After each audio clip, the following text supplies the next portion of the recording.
Assalamualaikum warahmatullahi wabarakatuh. Alhamdulillah wassalatu wassalamu ala Rasulillah wa ala alihi wa ashabihi wa mawalah. Para pemirsa yang berbahagia, kehidupan pasti penuh dengan cobaan. Karena dunia memang adalah darul bala, penuh dengan ujian, penuh dengan cobaan. Itulah dinamika kehidupan yang pasti dan harus dijalani oleh setiap insan. Banyak sekali kita lihat bentuk-bentuk ujian yang Allah Subhanahu wa taala turunkan kepada umat manusia. Di antaranya adalah musibah-musibah, bencana-bencana, sakit, kekurangan buah-buahan, tanam-tanaman, paceklik, dan banyak lagi ujian-ujian yang Allah turunkan. Ada pula ujian yang Allah Subhanahu wa taala turunkan dalam bentuk nikmat. Nikmat juga bisa menjadi ujian bagi seseorang. Memang kehidupan ini penuh dengan ujian, seperti ombak yang menyerang pantai. Ombak-ombak kehidupan pasti akan kita hadapi. Oleh karena itu, seorang insan harus siap menjalani dan menghadapi segala tantangan dan ujian.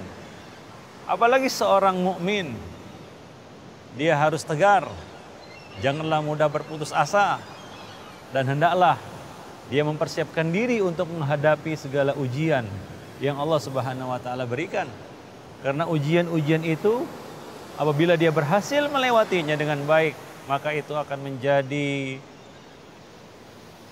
sarana baginya, menjadi alat baginya, menjadi sebab baginya untuk menaikkan derajatnya di sisi Allah Subhanahu wa taala. Oleh karena itu, para sahabat dahulu seperti Abu Bakar As-Siddiq merasa khawatir akan dirinya apabila ia tidak mendapatkan ujian dari Allah Subhanahu wa taala. Para pemirsa yang berbahagia, Allah Subhanahu wa taala mengatakan di dalam kitabnya, wa ja'alna ba'dakum li ba'din fitnatan atasbirun. Dan kami jadikan sebahagian kamu menjadi ujian bagi sebahagian lainnya untuk menguji kamu apakah kamu bersabar. Maka kita lihat di dalam kehidupan ada seseorang yang diuji dengan pasangan hidupnya, diuji dengan suami atau istrinya. Ada seorang insan yang diuji dengan anak-anaknya. Anak-anaknya membuat dirinya pusing kepala.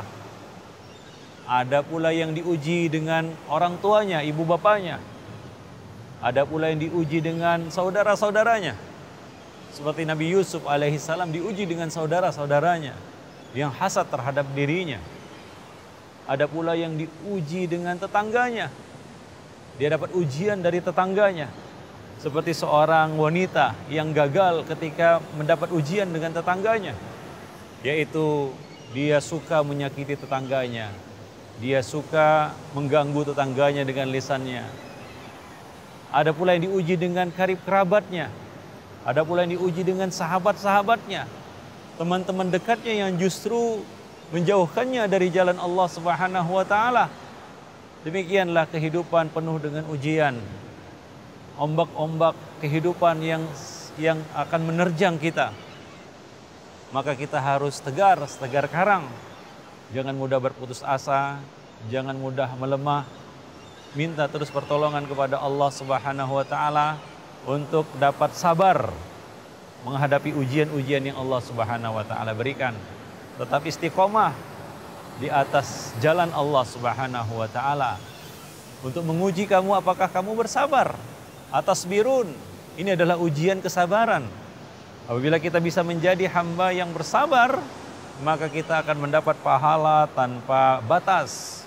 Innama yuwaffas sabiruna ajrahum bighairi hisab. Namun untuk meraih pahala tanpa batas itu tidaklah mudah. Kita harus memiliki kesabaran. Dan sabar itu hanya dapat diraih dengan latihan, melatih diri jadi orang sabar. Tidak mudah marah, tidak mudah dendam, tidak mudah terpancing emosinya. tidak mudah tersulut amarahnya, ya, tidak mudah sakit hati, menjadi seorang yang pemaaf, penuh dengan kasih sayang. Apalagi kita yang telah mendapat hidayah Islam dan hidayah sunnah dan memiliki ilmu dari ilmu, ya, yang mengetahui Quran dan sunnah, kita seharusnya menjadi seorang yang lebih santun dan lebih sabar. Karena tidak sama antara orang yang tahu dengan orang yang tidak tahu. Qul hal yastawil ladzina la ya'lamuna wal ladzina la ya'lamun. Katakanlah, apakah sama orang yang tahu dengan orang yang tidak tahu? Jawabnya tentunya tidak akan sama. Maka dari itu, seorang yang alim, seorang yang memiliki ilmu, seorang yang memiliki pengetahuan, dia harus bisa menjadi orang yang lebih sabar, lebih santun di dalam menghadapi segala macam tantangan, ujian dan cobaan dari Allah Subhanahu wa taala. Karena kita tidak bisa lari dari kehidupan. Inilah dia jalan yang harus kita tempuh. Dan ini merupakan jalan bagi kita untuk menuju surga Allah Subhanahu wa taala. Karena kita tidak akan mungkin menuju surga Allah Subhanahu wa taala tanpa menghadapi fase-fase kehidupan ini. Latar kabunna tabaqan an tabaq. Kamu akan melewati kehidupan ini fase demi fase. Inilah fase kehidupan yang harus kita jalani. Kita telah melewati beberapa fase dalam kehidupan ini. Kita akan melewati beberapa fase dalam kehidupan ini. Dulu kita adalah suatu yang tidak ada. Lam yakun syai'an madhkura, suatu yang tidak disebut, tidak tersebut, tidak ada. Kemudian Allah Subhanahu wa taala mengadakan kita. Ini adalah fase alam rahim yang sudah kita jalani dan kita sudah keluar darinya. Sehingga kita sekarang ini berada di fase yang kedua dalam perjalanan kita menuju surga Allah Subhanahu wa taala, yaitu fase alam dunia. Di mana di sini kita akan menghadapi berbagai macam cobaan-cobaan, rintangan-rintangan. Kemudian kita akan menjalani fase alam barzah. Kemudian kita akan menjalani fase alam akhirat hingga akhirnya diputuskan tempat kita surga atau neraka. Ini adalah suatu perjalanan yang harus kita tempuh, harus kita jalani. Maka di dunia ini Allah Subhanahu wa taala menyebut bahwasanya kita akan menghadapi berbagai macam tantangan dan ujian. Karena mencapai surga Allah Subhanahu wa taala itu ternyata tidak mudah. Ya, Allah Subhanahu wa taala telah memberikan kepada kita balasan yang begitu luar biasa. Nikmat yang luar biasa di surga. Nah, semua itu tentunya tidak dapat dicapai dengan bermalas-malasan atau lari dari kenyataan, atau enggan menjalani ujian, atau gagal terus menjalani atau menghadapi ujian kehidupan. Lalu bagaimana kita dapat masuk ke dalam surga Allah Subhanahu wa taala? Maka dari itu, seorang mukmin hendaknya betul-betul menjadi hamba yang siap untuk menghadapi segala macam ujian dan cobaan dari Allah Subhanahu wa taala. Kita kadang-kadang diuji dengan sakit, maka ketika sakit hendaklah kita jangan mengeluh. Janganlah kita menyalahkan takdir, jangan kita menyalahkan Allah Subhanahu wa taala. Kita mencela penyakit demam, itu tidak boleh, mencela penyakit demam. Demikian pula ketika kita diuji dengan kemiskinan atau kekurangan, janganlah kita mengeluh.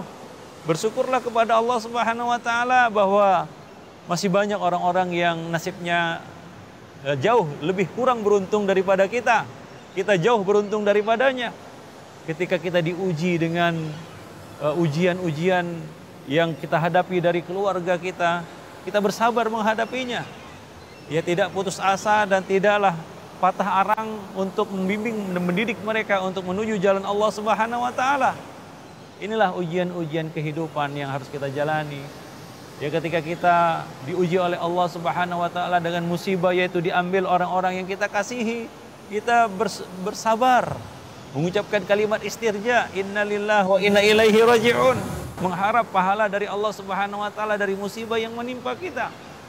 Jadi apapun yang dihadapi seorang mukmin itu menjadi kebaikan bagi dirinya, dan itu tidaklah terjadi dan tidaklah ada kecuali pada diri seorang mukmin. Ya, kullu amrihi khairun lahu. Ya, semua urusannya baik baginya. Diberi kenikmatan dia bersyukur, diberi musibah dia bersabar. Jadi tidak ada sesuatu pun keburukan yang menimpa dirinya kecuali dapat ditransformasikannya menjadi suatu kebaikan. Musibah, dia bersabar. Nikmat, dia bersyukur. Nikmat tidak membuatnya tenggelam, hanyut, sehingga menjadi musibah bagi dirinya. Ada nikmat-nikmat yang membawa musibah, mendatangkan musibah, membuat seorang itu jauh dari Allah Subhanahu wa taala, lupa daratan, lupa lautan, hingga akhirnya tenggelam. Banyak orang-orang yang gagal ketika diuji dengan kekayaan, kelebihan, ya, yang Allah Subhanahu wa taala berikan kepadanya. Maka dari itu, hamba Allah yang berbahagia, para pemirsa yang dimuliakan Allah Subhanahu wa taala, hendaknya kita bisa menjadi seorang hamba yang siap untuk menghadapi segala macam ujian dari Allah Subhanahu wa taala. Karena itulah yang akan kita hadapi di dunia ini. Tapi ingat, sekali-kali janganlah ya kita memohon ujian itu datang kepada kita atau meminta musibah itu datang menimpa kita. Ya, kita tidak boleh meminta kematian, ya, kita tidak boleh meminta musuh datang kepada kita. Ya, namun hendaknya kita tetap selalu menjaga hubungan kita dengan Allah Subhanahu wa taala sehingga ketika ujian itu datang kita tidak labil dan goyang dan tetap berpegang, tetap memiliki pegangan hidup dan tetap berpegang kepada tali Allah Subhanahu wa taala. Kita memiliki kesabaran, kita memiliki keteguhan dan keistiqomahan di dalam menghadapinya hingga kita bertemu dengan Allah Subhanahu wa taala. Demikianlah, mudah-mudahan ini bermanfaat bagi kita semua. Wabillahi taufiq wal hidayah. Assalamualaikum warahmatullahi wabarakatuh.